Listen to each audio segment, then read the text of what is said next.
Salamat sa atong technical person ana diha sa pikas nga lawak ug ato usab ginatimbaya ang tanan nga nagapaminaw kanato sa ilang tagsa-tagsa ka mga radyo sa tanang lugar nga maabot nining atong Sibya gikan sa RPN DXDX.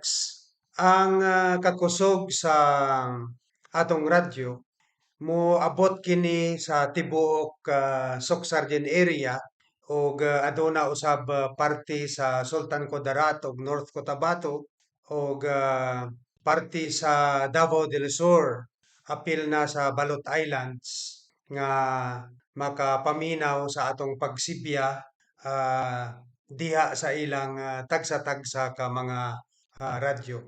Ang kining atong pagsibya sa RPN DXDX General Santos ah, gina live stream usab kini sa FB, YouTube ug Twitter accounts niining atong sibbihanan ug ang kining atong pagsibya ato usab gina-share sa atong personal FB account aron nga ang atong mga followers sa atong personal nga FB account makapaminaw usab sa kining atong ginahimo nga pagsibya dinhi gikan sa RPN DXDX General Santos. Sa ato nang gina-anunsyo gikan sa niadtong miaging Lunes kay dugay-dugay usab kita nga nawala tungod kay lagi nag-leave kita, nag-file og leave of absence tungod sa atong travel nga gihimo paingon dinhi sa Bishkek, Kyrgyzstan, no? Nga kini part sa Central Asia kung asa ginapalibutan kini og daghan nga mga nasod ang unang silingan niining Kyrgyzstan nga ginaila nga Switzerland o Central Asia mao ang nasod nga Russia unya nausab ang nasod nga Kazakhstan unya ang usa ka silingan nga nasod niini mao usab ang China.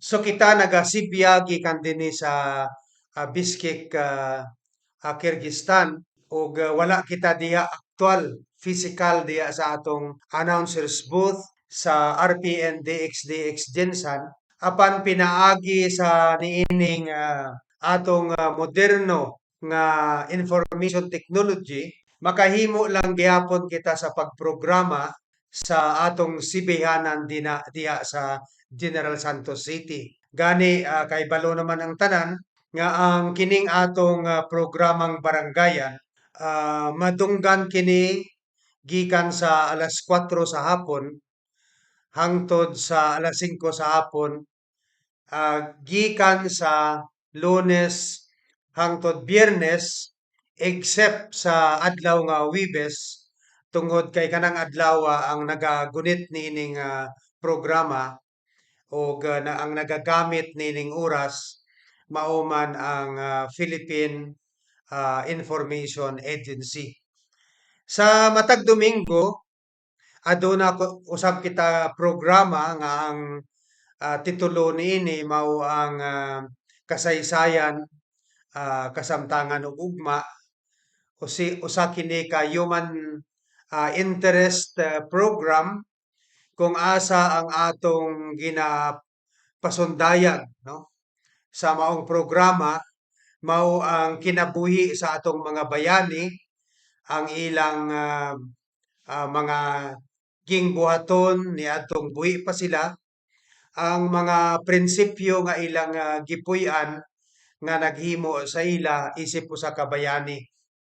Ato kana gihatagan og luna sa atong programa matag Domingo gikan sa alas 9 sa buntag hangtod sa alas 11 sa buntag aron nga mahatagan og inspirasyon ang kasamtangang henerasyon sa mga Pilipino ug sa umaabot pa nga henerasyon kung asa niining panahon sa cyber era ang kining atong mga kabatanunan o ang atong ginatawag nga mga millennials mas ilang nailhan ang mga cartoon characters o mga animes, no, kaysa sa atong mga bayani gani kana dili ah, mahinungdanon alang sa atong panglakawon o journey as a community and as a nation. Ang kanang pag-ila nato sa mga animes o mga cartoon characters, no, over and above our uh, local and national heroes is not does not contribute um, in any way to the processes of our becoming as a people and as a nation. So mao kana nga sa matag Domingo atong ginahimo kining programa. Kining adlaw atong istoryahan aduna kita istoryahan nga usa ka local issue ang kining transport modernization which is now being subjected to legislative inquiry by the House of Representatives tungod lagi sa mga issue sa korupsyon nga naka-attach nga o nakauban niining programa sa pag-modernize sa atong transport industry. Ang ikaduha nato iskutan mao ang kanunay nato nga pagduso o pag matikod o pagbantay sa kining naka-schedule na nga investigasyon kang Pastor Apollo Kibuloy tungod sa iyang mga salaod nga nahimo batok sa mga kababaihan o mga kabataang babae dili lamang diya sa siyudad sa Davao kundi didto usab sa Estados Unidos. Gani mao kini gitusok kini nga investigasyon ni Senator Risa Ontiveros diha sa Senado og ato na lang ginabantayan o ginahulat ang aktual nga paghimo niining investigasyon. Og ato usab istoryahan ang kining maingon nato nga issue hottest issue of the day ang kining um, another attempt ikapito kini nga attempt para alisdan o amindaran o irebisa ang 1987 Constitution. So mao kana ang mamahimo natong topiko sa sulod sa usa ka oras nga atong gidala ang kining programa nga baranggayan. Unahon nato kining isyu sa korupsyon sa transport modernization. Kay diha sa chat group sa Sok Sargent Media kay diha sa uh, Sok Sargent kanang ginatawag nga Sok Sargent mao kini ang South Cotabato, Sultan Kudarat, Sarangani and General Santos City Corridor. Mao kana economic corridor, mao kana ang ginatawag nato nga Sok Sargent. Ang tanan nga mga media members of the media either kining broadcast and kining uh, ginatawag nato nga press o kanang pamantalaan aduna kami mga chat group. Og nakita namo diha ang kining usa ka balita nga nag-claim ang kining opisyal sa Lagaw Transport Cooperative nga kuno na nahimong nagmalampuson ang transport modernization diha sa General Santos City kay siguro mao kana ang ilang gihimo nga preemptive measure aron nga tali tali pag-ekspektar nga mamahimo usab sila nga subject sa investigation tali sa issue sa corruption which is attached to the this transport modernization program nga sa giingon na nako the modernization program is now being subjected to uh, uh, a congressional investigation in the House of Representatives. Ang akong tanaw, dili tinuod nga nanahimong efficient ang transport services tungod sa modernization dinhi sa Gensan. Tungod kay ang as a transport ang kining usa ka higante nga transport cooperative aduna kini issue sa ginatawag nato nga monopolyo sa usa ka kooperatiba nga kaniadto nakabase kini sa Barangay Lagaw.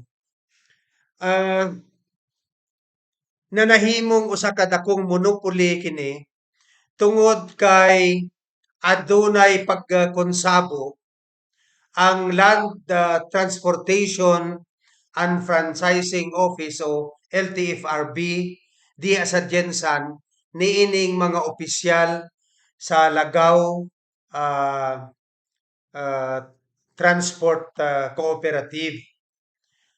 Kay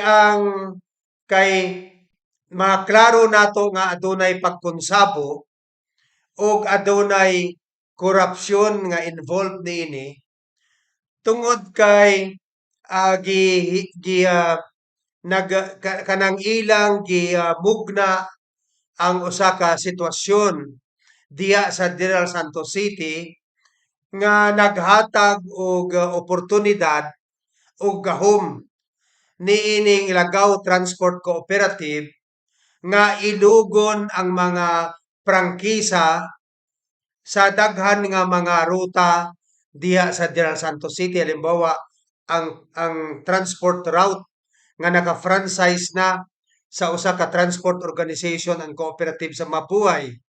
Apil pod ang naka-franchise na diha sa grupo sa mga jeepney drivers and operators diha sa Barangay Fatima ug ay labi na gayud sa Dunya Soledad.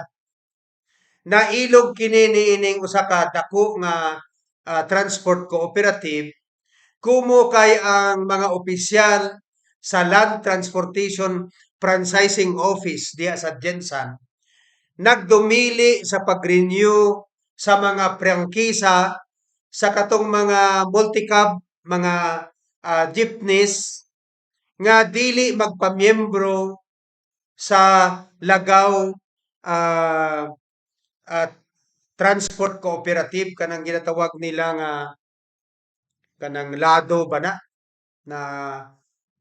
nag-slip of the tongue ra ko. So, kung walay korupsyon,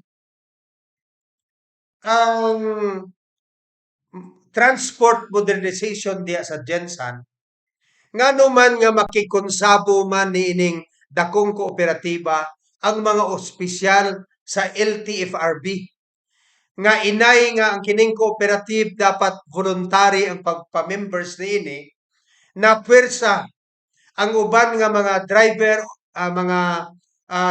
mga jeepney operators o multi-cab operators nga magpamiyembro na lang diha sa ilang cooperative kay dili man sila isyuhan sa i-renew ang ilang franchise sa kanang LFTRB diha sa Gensan. So, giilugan nila og ruta ang uban nga mga kooperatiba nga for more than 20 years aduna na sila'y ginagunitan nga franchise sa maong ruta. Apan tungod kay nakikonsabo ang mga opisyal sa LTFRB niini nga transport cooperative adunay usa ka inustisya nga nahitabo nga nahimo na nga involuntary ang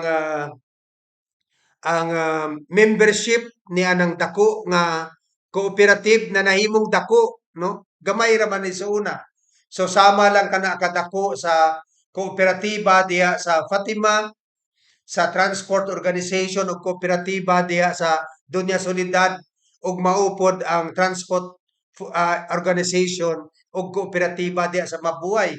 Ni dako lang kini tungod kay giilog nila ang uban nga mga ruta o gipugos nila nga magpamiyembro sa ilaha ang mga driver, mga operators, mga jeepney operators and drivers diya sa ilang cooperative kay kung dili sila magpamiyembro, dili man i-renew sa LTFRB ang franchise sa ilang jeepney o sa ilang multicab. Usa kana kadako nga kining issue ang pagpangilog og ruta.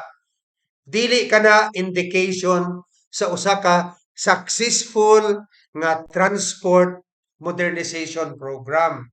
Ang usa pa, adunay mga issue sa pagpangutang sa bangko niining cooperative nga mao kanang gipamalit sa ilang unit. Adunay mga nagahuhungiyong nga kana nga pagpalit ang nag-loan sila sa bangko unya nagpalit sa ilang mga unit sa hataas kaayo nga presyo og adunay hungihong nga daghan ang mga opisyal sa LTFRB og ang mga opisyal nga maoy brain kanang utok niining monopolya sa transport industry diya sa Gensan nga nakakuha sila og mga dinagkong komisyon. Og tungod kay adunay kanang monkey business sumala pa nga involved sa pangutang nila sa bangko, ang kining kooperatiba giingon nga halos dili kini makabayad sa ilang utang. Gani kaniadto gidungog-dungog nga kini sila gi-subsidize sa local government para nga eventually makabayad sila sa ilahang utang. So mao kana nga atong ginakondina ang kining ilang claim nga nahimong nagmalampuson ang transport modernization sa Gensan. Ang sa tan-aw nako daghan ang mga butang nga dapat i-eksplikar sa LTFRB o sa kining mga opisyal niining kooperatiba nga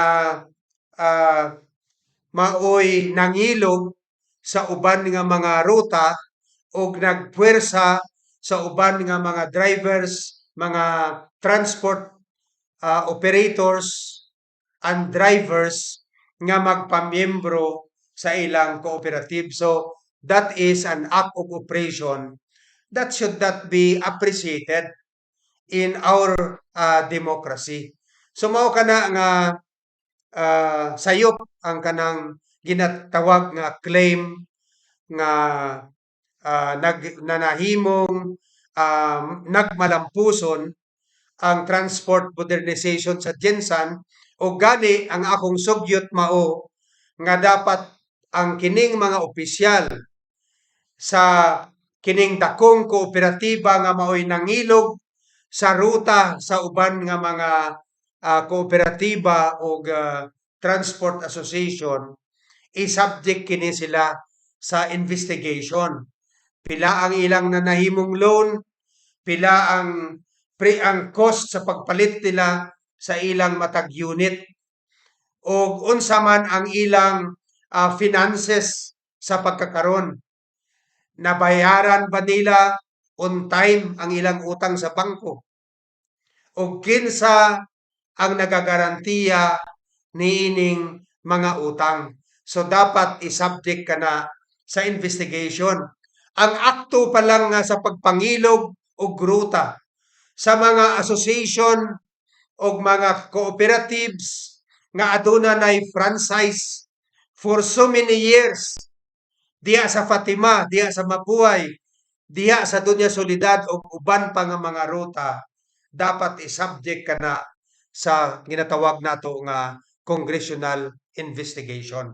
So biyaan nato una ato ka na i-monitor o ato usab depende sa sitwasyon pwede nato nga tagan na usab pagtagad kanang issue niya nang ginatawag nato nga nanahimong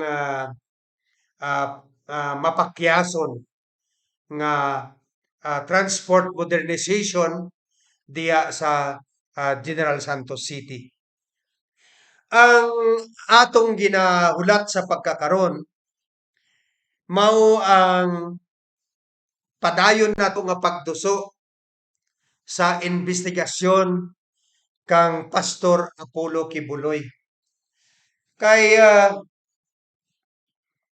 so before nga nag deliver og privilege speech si Senator Risa Ontiveros diha sa hawanan sa Senado, dugay na nato siya nga ginahangyo nga i-subject sa investigation si Pastor Apollo Kibuloy pagkatapos ni adtong investigasyon kang Senior Aguila o kay Terence Kilario nga susama kang Pastor Kibuloy nagapaila-ila usab kini nga siya usa ka Dios.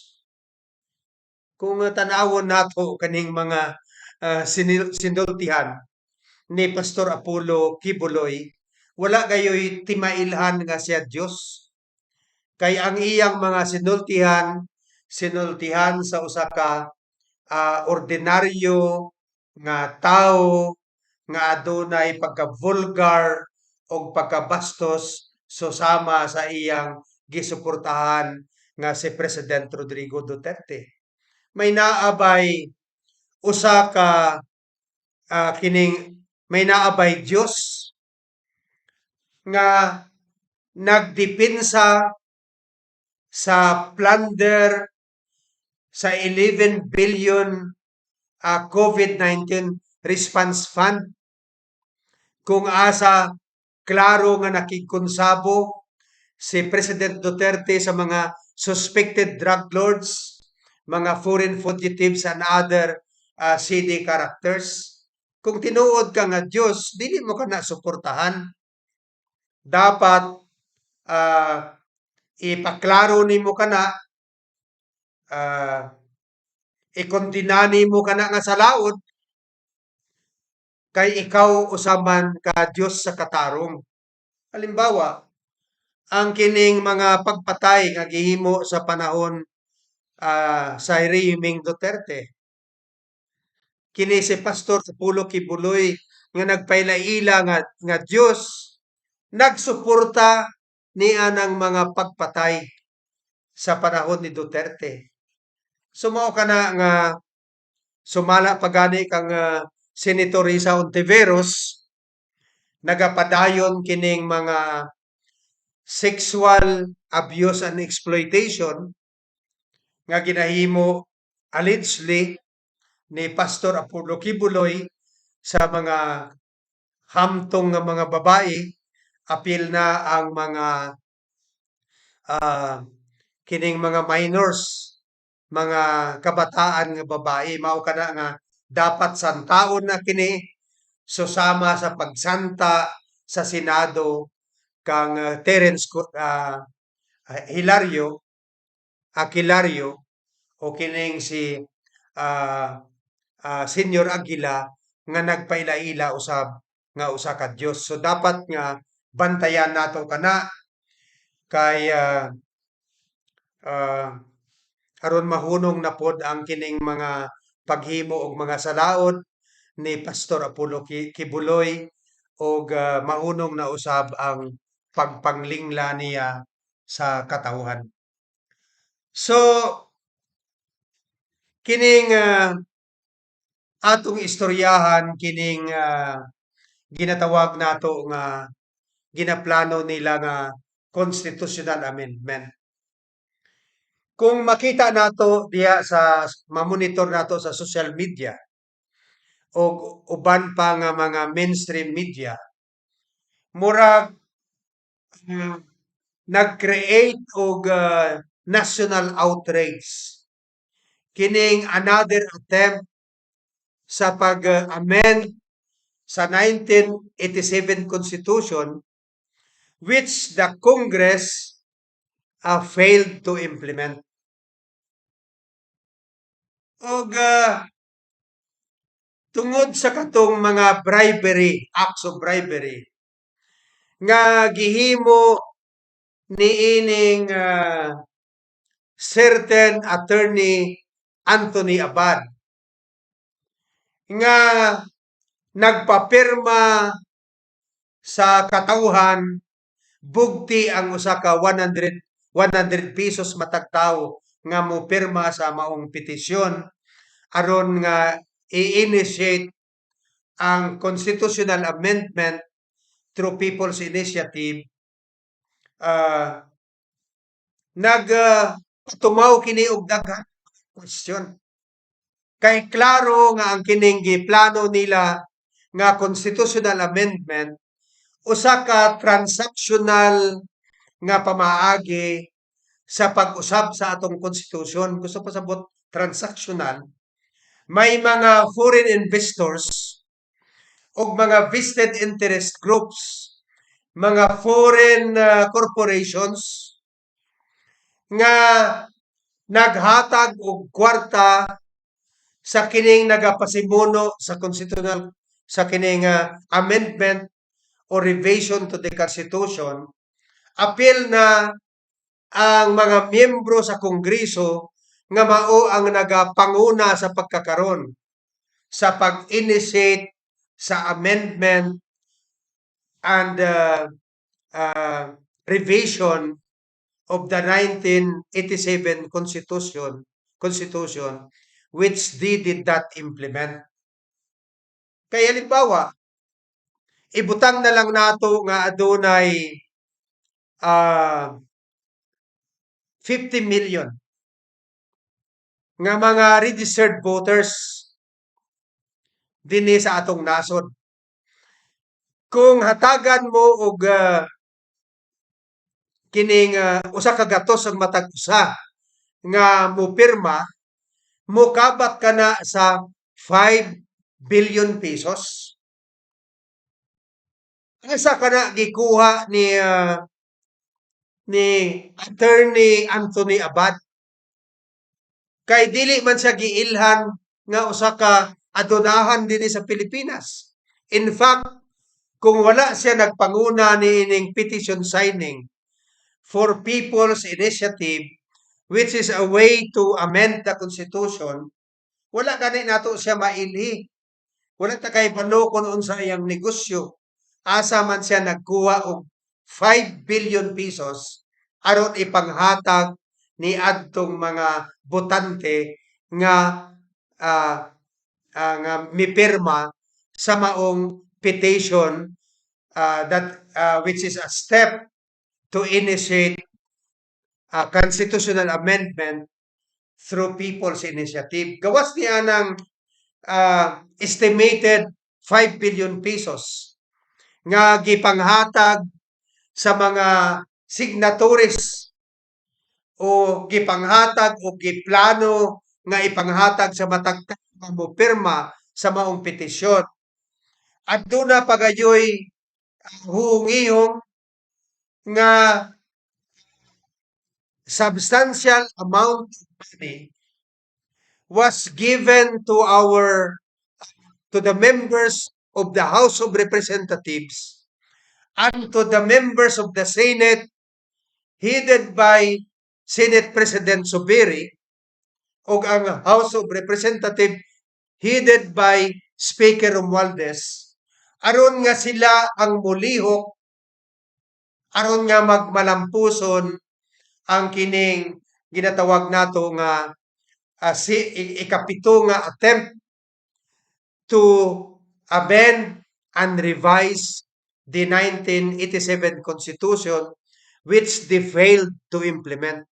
Gawas pa ni ana, asa adunay hungihong nga mga dinagko nga kwarta nga gipanghatag ug giplano nga ihatag sa tanan nga mga gobernadores dinhi sa atong nasod, sa tanan nga mga city mayors, sa tanan nga mga municipal mayors o sa mga tanan nga mga punong barangays sa tibuok nasod. Pilan pud ka bilyon kung itotal mo kanang bribe money nga gipanghatag o giplano nga ihatag niining mga tawo nga nagplano o nag-initiate niining amendment to the 1987 Constitution. Mao kana nga adunay outrage, no? Kay usa kini ka dubious act which is an insult to the honor and to the dignity of the Filipino people. Mao bitaw nga ginahangyo nako ang atong mga lideres diya sa General Santos City, si Congressman Tonton Atsaron o si Mayor Lori Pacquiao nga di na mo apil-apil niining mga binuang nga resulta niining transactional way of initiating amendment and revision to the 1987 Constitution. Kini ang akong gusto ipasabot kanila. Nga dili tungod kay adunay investment nga kini magresulta sa paglambo sa usa ka nasod. Kay adunay mga investment nga in fact ang resulta niini mao ang pagpahitumpawak, pagtukmod sa atong nasod ug sa katawhan niini sa mas tuman nga kawadon ug kalisod, kanang impoverishment and abject poverty. Kay adunay mga investment nga ang iyang tubong mao ang pag-siphon sa atong mga natural resources gikan dinhi sa atong nasod ug pagadad-on didto sa ilang nasod. Mao kini ang issue sa panahon sa diktadura nga nag-implement niining usa ka liberalization strategy kung asa ang mga atong mga foreign investors mao ang naging hinungdan sa masamot nga kawadon ug pag-antos sa katawhang mga Pilipino during that time. Mao kana nga ang 1987 Constitution giklaro diha sa iyang provision nga dapat aduna kitay independent economy which is intended under the control and supervision of the Filipino. Tungod kay tubag kana sa policy of liberalization nga maoy hinungdan sa kawadon sa atong nasod. So unsa lang ang dili ang atong teorya mao nga dili tanan nga investment magresulta sa kalambuan sa usa ka kanasod. Tungod kay ang investment nga ato lamang imbitahon nga moanhi sa atong nasod mao kanang mga investment nga una nagadala gayud og kwarta gikan sa ilang nasod paingon sa atong nasod ug mao kana ang gamiton sa pagpa-establishar ug pagpatindog o pagpabarog sa ilang negosyo dinhi sa atong nasod. Dili kanang mga foreign investment nga moanhi dinhi empty-handed tapos mangutang og kwarta sa atong barko, sa atong mga bangko ug mao kana nga gigamit lamang ang ilang prestige as a foreign corporation ug mao kana ang i-invest ang gamiton nila sa pag-establishar sa mga negosyo dinhi sa atong nasod. Kana dili makatabang kana nga mga investors nga may anhi dinhi nga empty-handed walay dala nga kwarta. Ni anhi dinhi dala lamang ang ilang pangalan o dala lamang ang ilang pantalon unya mangutang sa atong bangko ug ang atong kaugalingong kwarta mao ang ilang i-invest sa ilang negosyo. So wala ka na i-add-on sa atong ekonomiya. So ang kana nga investment dili makapaayo sa atong nasod. Mao na nga dapat i-define nato nga iklaro nato sa atong una-una nga dili tanan nga investment makapaayo ug makapalambo sa atong nasod. Unsa pa? Dapat ang kanang investment should be labor intensive. Nano man nga labor intensive? Aron nga mahatagan og trabaho ang mga tao. Kay ang kanang mga investment dili labor intensive, halimbawa kanang open pit mining nga ang ginagamit mga dagko nga makina, dagko nga mga grader o dagko nga mga bulldozer o dagko nga mga dump truck ug pipila lamang ka mga tawo ang makatrabaho. Kana nga klase sa investment dili makatabang sa atong ekonomiya tungod kay dili siya makahatag og trabaho sa mabagang duot sa katawhan dinhi sa atong nasod. So ang kanang investment nga dili labor intensive dili kana makapalambo sa atong ekonomiya ug dili kana makapalambo sa atong nasod. Kinaklaro nato dili tanan nga foreign investment makapalambo sa atong ekonomiya ug makapalambo sa atong kinabuhi isip katawhan ug isip usa ka nasod. Unsa pa?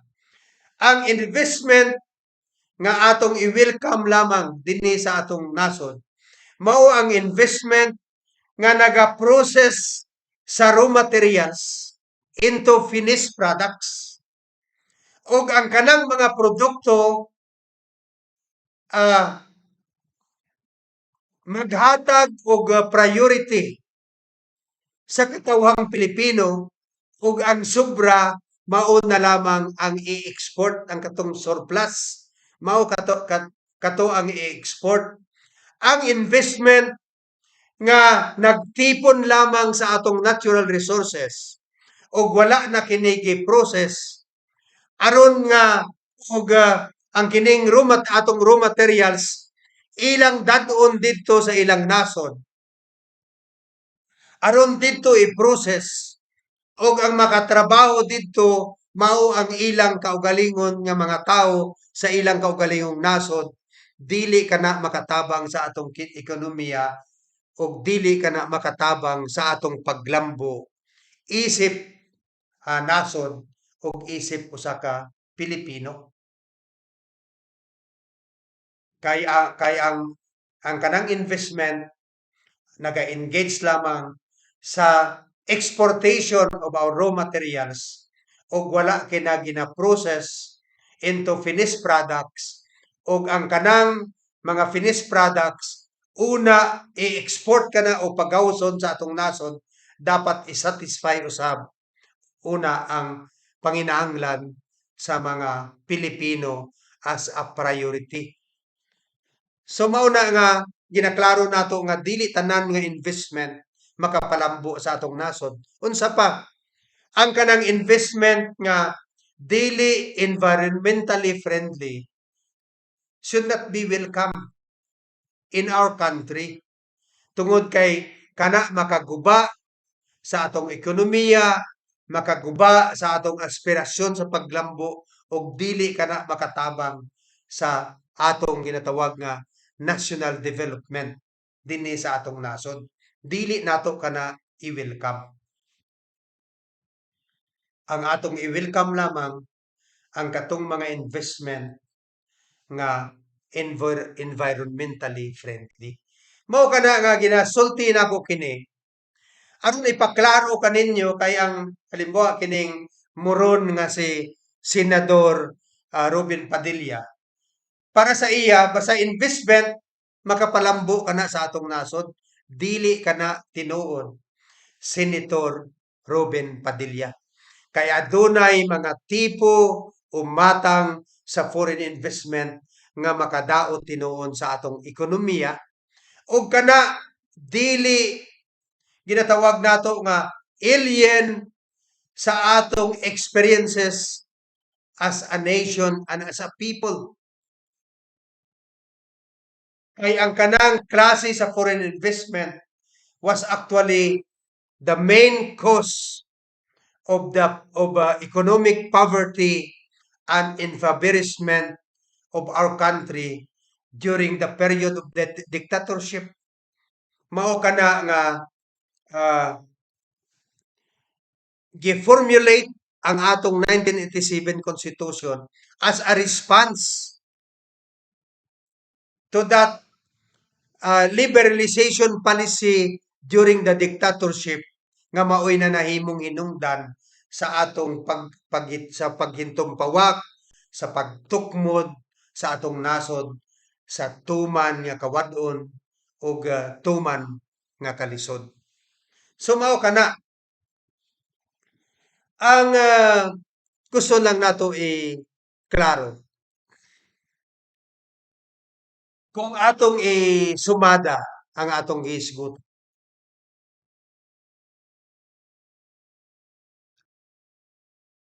wala ni lambo ang atong ekonomiya after EDSA.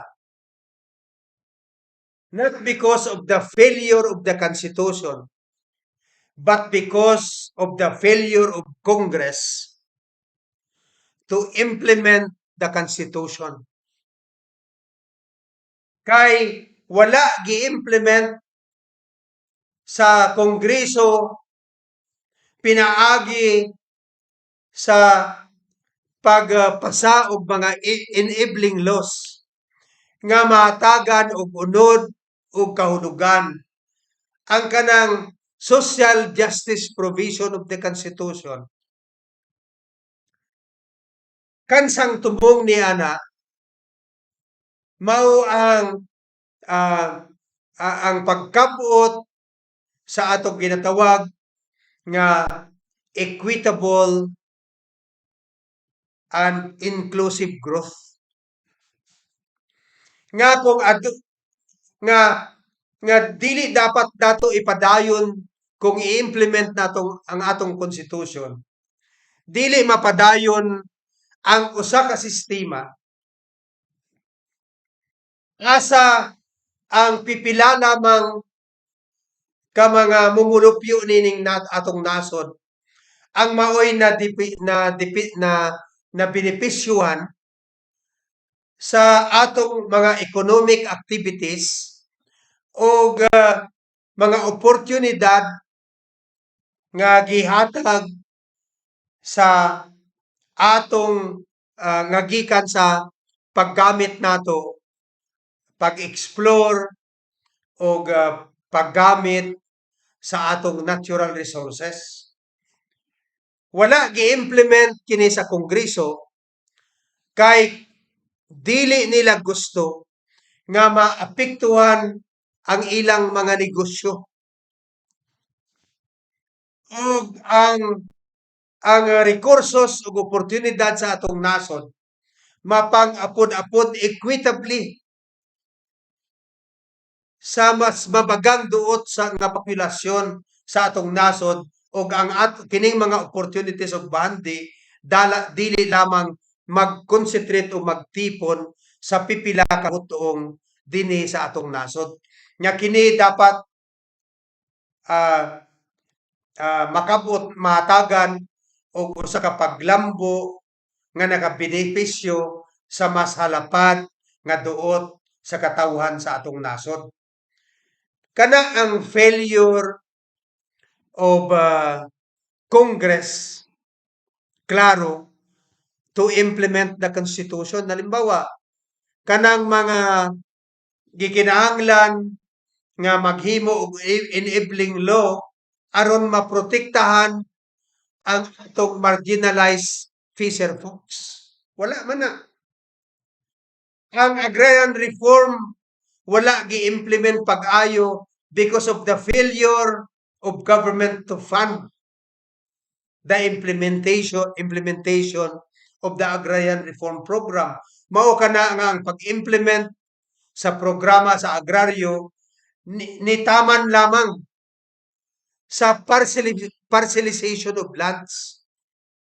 Ang programa sa agrarian reform mao nga adunay mga development assistance and intervention ang imuon sa gobyerno aron nga mapalambo ang kinabuhi sa katawan nga maoy beneficiary sa agrarian reform program. Halimbawa, ang party list law gibinuangan nga ang kanang party list law maula unta lang kana ang maghatag og tingog diha sa Kongreso niadtong mga representante sa mga gagmay nga mga hutong ug organisasyon sa atong nasod. Pero tungod sa Kongreso kay wala nila gi-implement kini, ang usa ka tawo nga nagapuyo diha sa Forbes Park na nahimong representante sa daghan nga mga party list group sa atong nasod. Ug daghan pa ang mga social justice and reform programs nga naipatik diha sa Constitution nga wala gi-implement sa Kongreso apan ang Constitution nga wala nila gi-implement gusto na nilang pag-usbon. Mao kana ang binuang diya. Mao kana nga dili ta motuo kanila atong supakon kining transactional way of amending the Constitution kay kining mga tawhana tungod sa mga pundo nga gipakuyanap sa mga foreign investors gusto nila ibaligya ang atong nasod didto sa mga langyaw nga pwersa. Bahala na kung unsa mahitabo sa katawhang Pilipino dinhi sa atong nasod. So wala naman kitay panahon, nagapasalamat kita sa inyong pagtimbaya nining atong programa. Bisan wala kita diha aktual nga anaa sa atong announcers booth diha sa RPN DXDX Gensan, pero tungod sa information technology na padayon ng gyapon nato ang paghimo nining programa samtang naa kita sa halayong dapit sa Bishkek, Kyrgyzstan sa Central Asia. Daghang salamat ug maayong hapon kanina.